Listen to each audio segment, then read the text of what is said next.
and welcome. Our show will be beginning shortly. Remember, the more you drink, the funnier and prettier we are. And now could all performers and all gay for pay or bi-curious download males please report to the dressing rooms. Little Black Veil opens at a memorial service for a dearly departed drag queen. Oh, she had a heart attack? That's what they say. I'm in shock. She had a heart?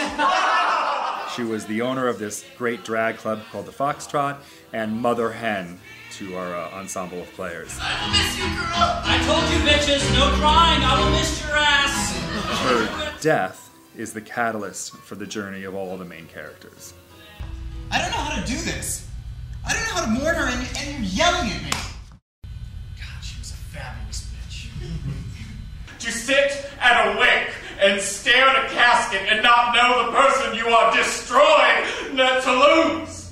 Billy, who hasn't done drag in like 5 years, is bequeathed this drag club as the heir apparent. Get it together. We have fans and assholes out there renting to see 2 hours of bliss and fabulosity. He returns very triumphantly to the world of boas and high heels, which really freaks out his boyfriend Ramon. I don't want to be with a freak! Philip, the straight female impersonator, and yes, they do exist, falls in love with Jan, Ramon's sister. A lot of straight guys like getting it in the ass. Well, I don't. Ugh. Maybe one of those chicks who likes fingering a guy because I don't like that. No, I've done it. Hey, trust me. Not stinking my manicure up some dirty stinkhole is a blessing, okay? Like, that gets me off anyway. Throw in some titty fuck and I can get a woo-woo.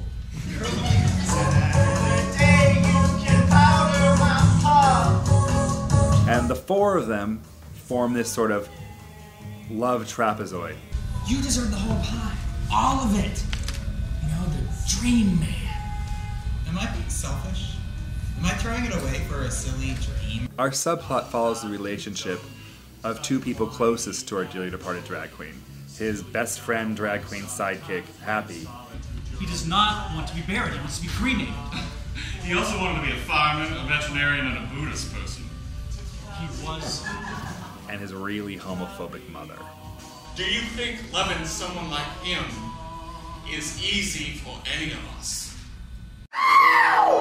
This one goes out to the ones I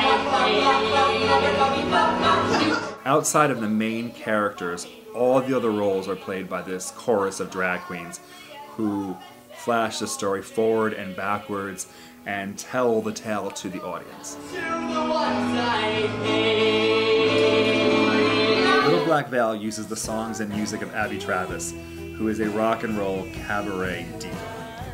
The music in the show are numbers at the Foxtrot Cabaret, and so they're big and large and over the top, crazy.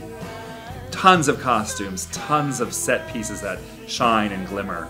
Bottom of the Sea is a huge, hysterical ballet number. Philip enters on point with a bubble machine dressed like a mermaid, and the whole chorus are sea creatures and urchins and fish and jellyfish, and they swirl around him, and it's hysterical and beautiful and tragic. To the bottle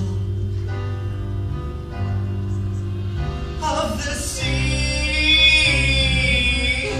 In Hangover Flower, the chorus of queens enter wearing flower costumes, giant roses, pansies, lilies, and they're really hungover and throwing up on stage and knocking into each other and popping aspirin. It's hysterical.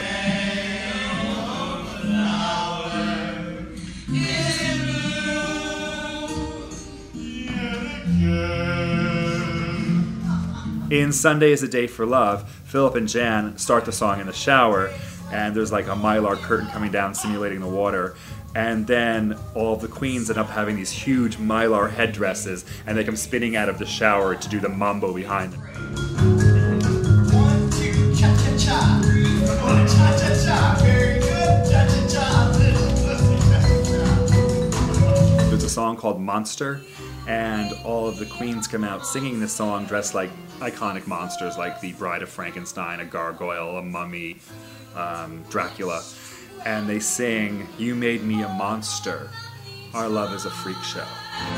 You made me a monster, big eye on my face. See you beckoning, I will chase. And it's a really funny way that the drag queens show the pain of being ostracized by society.